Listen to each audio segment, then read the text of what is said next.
இந்திய வெளிவிவகார அமைச்சர் கலாநிதி சுப்பிரமணியம் ஜெய்சங்கருடைய நேற்றைய இலங்கைக்கான விஜயம் என்றது நேரடியாக எப்படி சில தகவல்களை சொல்லியிருக்கோ அதே மாதிரி மறைமுகமாகவும் சில செய்திகளை சொல்லியிருக்கு. இந்த சந்திப்புகளில் ஜனாதிபதி அனுரகுமார் திசாநாயக்க இந்தியாவுக்கு இல்லாட்டி இந்திய வெளியுறவு அமைச்சர் கலாநிதி சுப்பிரமணியம் ஜெய்சங்கருக்கு ஒரு உத்தரவாதத்தை கொடுத்திருக்கிறாரு. அது மாதிரி இந்திய அரசாங்கம் 2 மிக முக்கியமான கோரிக்கைகளை இலங்கையினுடைய புதிய அரசாங்கத்திடம் முன் வச்சிருக்கு. இந்திய அரசாங்கம் 2 பரிசுகளையும் இலங்கைக்கு கொடுத்திருக்கு. இதே நேரம் IMF பிரதிநிதிகளுக்கும் இலங்கைக்கும் இடையில் நடத்தப்பட்ட பேச்சுவார்த்தைகள் முடிவுக்கு வந்திருக்கு. அது சம்பந்தமான அறிக்கை இன்றைக்கு இல்லாட்டி நாளைக்கு வெளியிடப்படும் என்று சொல்லி எதிர்பார்க்கப்படுது. இது சம்பந்தமான பல தகவல்களையும் இந்த காணொலியில் பார்க்கலாம். வணக்கம், நான் கிருஷாந்த் ராஜ்.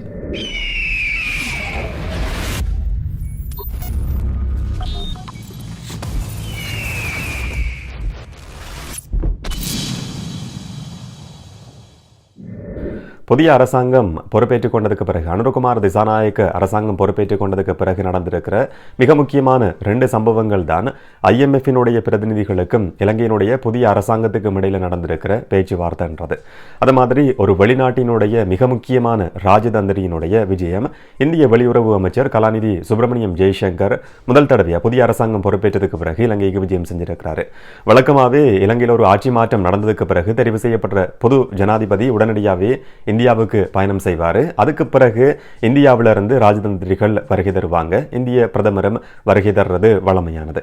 ஆனால் அனுரகுமார் திசாநாயக்கவினுடைய ஆட்சி மாற்றம் நடந்து அவர் ஜனாதிபதியை தெரிவு செய்யப்பட்டதுக்கு பிறகு இந்தியாவினுடைய ராஜதந்திரி இலங்கைக்கு வருகை தந்திருக்கிறாரு. இந்திய பிரதமர் நரேந்திர மோடி புது ஜனாதிபதி அனுரகுமார் திசாநாயக்கவுக்கு இந்தியாவுக்கு விஜயம் செய்ய சொல்லி ஒரு அழைப்பை விடுத்திருக்கிறாரு. அந்த தகவல் இந்திய வெளியுறவு அமைச்சர் கலாநிதி சுப்பிரமணியம் ஜெய்சங்கரால அனுரகுமார் திசாநாயக்கவுக்கு கொடுக்கப்பட்டிருக்கு. ஆனால் அந்த அழைப்பு சம்பந்தமாக அதை ஏற்றுக்கொண்டாரா, எப்போ போவார்ன்றது சம்பந்தமான எந்த ஒரு தகவல்களும் இதுவரைக்கும் சொல்லப்படலை. இந்த அழைப்பை கலாநிதி சுப்பிரமணியம் ஜெய்சங்கர் முன்வச்ச சந்தர்ப்பத்தில் புதிய ஜனாதிபதி அனுரகுமார் திசாநாயக்க சொல்லியிருக்கிற விஷயம் என்னன்னு சொன்னால், இந்திய பிரதமர் நரேந்திர மோடி விரைவிலேயே இலங்கைக்கு விஜயம் செய்யணும்ன்றது. இது மறைமுகமாக ஒரு செய்தியை சொல்கிற ஒரு விஷயம்னு சொல்லியும் பார்க்க முடியும். ஆனால் முதல்ல விஜயம் செய்ய போகிறது யாருன்றது தெரியாது. இந்திய பிரதமர் நரேந்திர மோடி இலங்கைக்கு வர போறாரா, இல்லாட்டி இலங்கையினுடைய புதிய ஜனாதிபதி அனுரகுமார் திசாநாயக்க இந்தியாவுக்கு விஜயம் செய்ய போறாரா என்றதை பற்றின ஒரு தெளிவான தகவல் இதுவரைக்கும் தெரியாது. அதே நேரத்தில் அனுரகுமார் திசாநாயக்க சீனாவுக்கு விஜயம் செய்வாரா, இந்தியாவுக்கு விஜயம் செய்வாரா என்ற மாதிரியான கேள்விகள் கூட இருக்கு. அதே நேரத்தில் இந்திய வெளியுறவு அமைச்சர் கலாநிதி சுப்பிரமணியம் ஜெய்சங்கர் இலங்கைக்கு வந்த சந்தர்ப்பத்தில் எப்படி ஜனாதிபதி அனுரகுமார் திசாநாயக்கவை சந்திச்சாரோ அது மாதிரி வேற தரப்புகளையும் சந்திச்சிருக்கிறார். குறிப்பாக பிரதமர் ஹரிணி அமரசூரியவோட ஒரு சந்திப்பு பேச்சுவார்த்தை நடத்தப்பட்டிருக்கு. வெளியுறவு அமைச்சர் விஜித ஹேரத்தோட ஒரு சந்திப்பு நடந்திருக்கு. 2 மிக முக்கியமான அரசியல்வாதிகள், முன்னாள் ஜனாதிபதி ரணில் விக்ரமசிங்கவையும் முன்னாள் எதிர்க்கட்சி தலைவர் சஜித் பிரேமதாசவையும் கூட வெளியுறவு அமைச்சர் கலாநிதி சுப்பிரமணியம் ஜெய்சங்கர் சந்திச்சிருக்கிறார். ஒரு நாள் விஜயம், இந்த மாதிரியான மிக முக்கியமான சந்திப்புகள் நடந்திருக்கு. இதே நேரம் இந்திய வெளியுறவு அமைச்சர் இந்த விஜயத்தில் எந்த ஒரு தமிழ் தரப்பையும் இந்த சந்தர்ப்பத்தில் சந்திக்கலன்றதும் மிக முக்கியமாக கவனிக்கப்பட வேண்டிய ஒரு விஷயம்.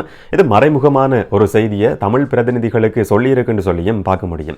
இதுக்கு முதல்ல என்னதான் இந்திய உயர்ஸ்தானிகர் சந்தோஷ் யா தமிழ் தேசிய இல்லாட்டி இலங்கை தமிழரசு கட்சியை பிரதிநிதிகளை சந்தித்து பேச்சுவார்த்தைகளை நடத்தியிருந்தார். வேறு தமிழ் பிரதிநிதிகளோட சந்திப்புகள் நடத்தப்பட்டிருந்தது.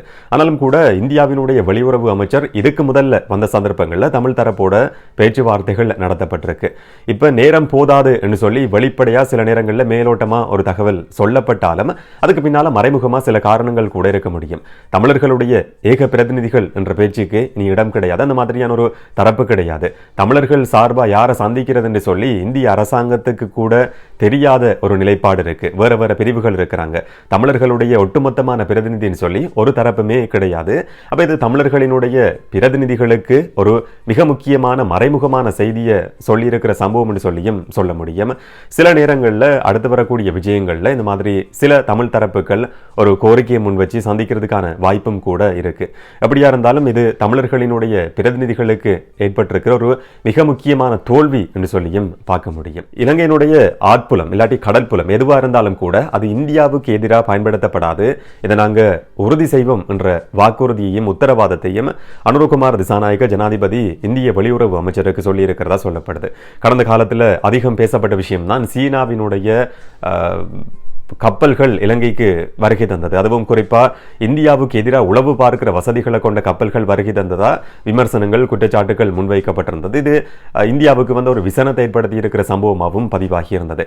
புதிய அரசாங்கம் இந்த மாதிரியான சம்பவங்களை எப்படி கையாளும் என்ற மிக முக்கியமான ஒரு கேள்வி இருக்கு. ஆனாலும் ஒரு உத்தரவாதத்தை பொது ஜனாதிபதி அனுரகுமார் திசாநாயக்க இந்திய அரசாங்கத்துக்கு கொடுத்திருக்கிறார்.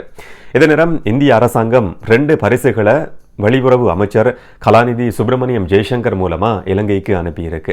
அதுவும் குறிப்பா 7 திட்டங்களுக்கான கிரெடிட் ஆஃப் லைன் என்று சொல்லப்படுற ஒரு கடன் வசதி மூலமான திட்டங்கள் முன்னெடுக்கப்பட்டிருந்தது. 20 மில்லியன் அமெரிக்க டாலர் பெறுமதியான இந்த கடன் உதவி திட்டம் ஒரு கிராண்டா, ஒரு அன்பளிப்பா கொடுக்கப்படலாம் என்று சொல்லி இப்ப ஒரு செய்தி வெளிவந்திருக்கு. ஒரு கடன் என்ற நிலையிலிருந்து அன்பளிப்பு என்ற நிலைக்கு 20 மில்லியன் அமெரிக்க டாலர் மாற்றப்பட்டிருக்கு. இது முதலாவது பரிசு. 2வது தான் ட்ரெயினுக்கான என்ஜின்களை கொடுக்கறதுக்கான ஒரு திட்டம் முன்னெடுக்கப்பட்டிருக்கு. 22 ட்ரெயின் என்ஜின்களை அன்பளிப்பாக கொடுக்கறதுக்கும் இந்திய அரசாங்கம் முன் வந்திருக்கு. இது 2வது பரிசு. இந்த விஜயத்தில் 2 பரிசுகளை இலங்கை பெற்றுக்கொண்டிருக்குன்னு சொல்ல முடியும். இதுக்கு பின்னால வேறு அரசியல் எதிர்பார்ப்புகள் இருக்க முடியும். ஆனாலும் மக்களுக்கு ஏதோ ஒரு வகையில் நன்மை கொடுக்கிற மாதிரியான 2 பரிசுகள் இலங்கைக்கு புதுசாக கிடைச்சிருக்கு.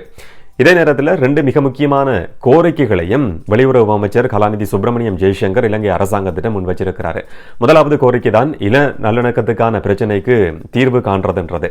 இன சமத்துவம் இலங்கையில் ஏற்படுத்தப்படணும். இதுக்கு இந்திய அரசாங்கத்தினுடைய முழுமையான ஆதரவும் ஒத்துழைப்பும் எப்பவும் இருக்கும் என்ற மாதிரியான ஒரு கருத்து சொல்லப்பட்டிருக்கு.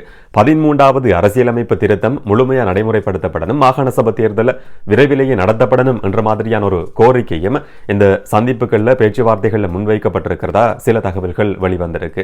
இது முதலாவது கோரிக்கை.